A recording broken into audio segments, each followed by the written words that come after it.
یا ایھا الذین آمنوا ایمان والو اذا قمتم الی الصلاۃ جب کھڑے ہونے لگے نماز کے لیے اور بے وضو ہو، اور اگر نماز کے لیے کھڑے ہوئے وضو ہے تو ضرورت نہیں ہے، اور اگر کرنا ہے تو اولا ہے۔ ان الوضوء للوضوء نور فاغسلوا وجوہکم پر دھو ڈالو چہرے، وایدیکم اور ہاتھوں کو الی المرافق کونیوں تک، وامسحوا برؤوسکم اور مسح کرو سروں کا، وارجلکم اور اپنے پیروں کا الی الکعبین ٹخنوں تک۔ ارجل معطوف ہے وجوہ اور ایدی پر نہ کہ رؤوس پر۔ والمسألة خلافیۃ بین اہل السنہ والروافض، مشہور ہے کہ ابن جریر ان کی طرح قائل ہے لیکن غلط ہے، ابن جریر کی تفسیر موجود ہے۔ وَإِن كُنتُمْ جُنُبًا اور اگر ہو تم جنابت میں فَطَّهَّرُوا تو اچھی طرح نہایا کرو۔ وَإِن كُنتُمْ مَرْضَىٰ وَعَلَىٰ سَفَرٍ اگر تم بیمار یا سفر کرو، أَوْ جَاءَ أَحَدٌ مِّنكُم مِّنَ الْغَائِطِ آیا تم میں سے کوئی حاجت سے، أَوْ لَامَسْتُمُ النِّسَاءَ یا چھو گئے عورتوں کو، فَلَمْ تَجِدُوا مَاءً پس پایا تک نہیں پانی، فَتَيَمَّمُوا پس تیمم کر لو، صعیداً طیبا زمینی پاک چیز پر، فَامْسَحُوا بِوُجُوهِكُمْ وَأَيْدِيكُمْ مِنْهُ پس مسح کر لو چہروں کا اور ہاتھوں کا، منہ اس میں سے یعنی اس زمینی چیز پر، بس دو ہاتھ مارو چہرے پہ ملو، پھر دو ہاتھ مارو اور ہاتھوں پہ ملو، اور نیت تیمم کی ہو، پاک صاف ہو گئے۔ تیمم جس طرح وضو کے لیے ہوتا ہے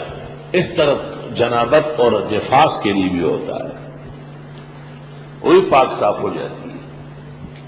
ما یرید اللہ لیجعل علیکم من حرج نہیں چاہتے اللہ کہ ڈال دے تم کو تنگی میں، اس لیے تیمم جائز کیا۔ ولکن یرید لیطہرکم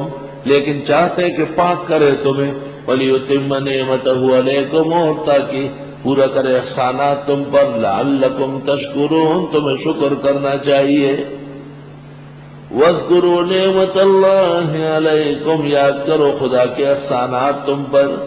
ومیثاقہ الذی واثقکم بہ اور اس کا وہ عہد و پیمان جو مضبوط تم سے عہد ہو چکا ہے۔ یہ کون سے عہد و پیمان ہے؟ ہر پیغمبر کے ذریعے ایمان لانے کا عہد ہوا ہے، اور ہر پیغمبر نے نبی آخر زمان پر ایمان کا عندیہ دیا ہے۔ اذ قلتم سمعنا واطعنا جب تم نے کہا کہ ہم نے سن لیا مان لیا، واتقوا اللہ اللہ سے ڈرو، ان اللہ علیم بذات الصدور بے شک اللہ جانتے ہیں دل کے راز اور بیت۔ خطاب نمبر 9،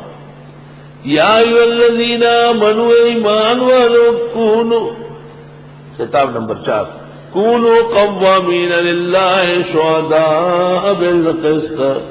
ہو جاؤ قائم اللہ کے لیے گواہی دینے والے انصاف سے، ولا یجرمنکم شنآن قوم علی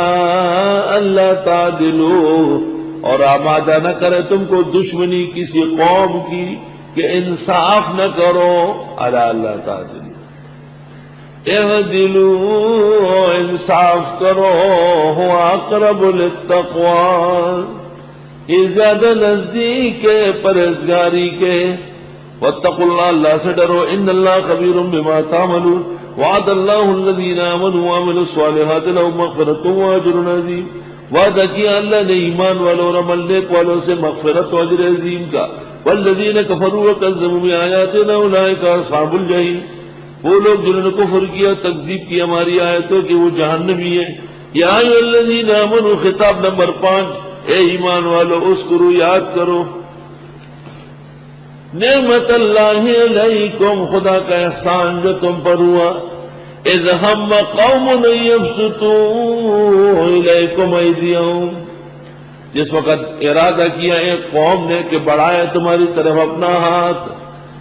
پیغمبر اور صحابہ کو قتل کرنے کی کئی مرتبہ کوشش کی گئی۔ عبداللہ ابن عباس سے منقول ہے یہود نے کسی بہانے آپ کی دعوت کی،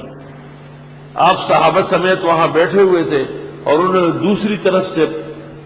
پہاڑ کا ٹکڑا چٹان گرانا چاہا، فرشتے نے آ کے آپ کو آگاہ کیا، یاد کرو خدا کے احسانات تم پر، جس وقت ارادہ کیا ہے قوم نے کہ بڑھا دے تمہاری طرف اپنے ہاتھ، فکف ایدیہم عنکم، پس روک لی اللہ نے ان کے ہاتھ تم سے، واتقوا اللہ، اللہ سے ڈرو، وعلی اللہ فلیتوکل المؤمنون، اور اللہ ہی پر بھروسہ کرنا چاہیے مسلمانوں کو۔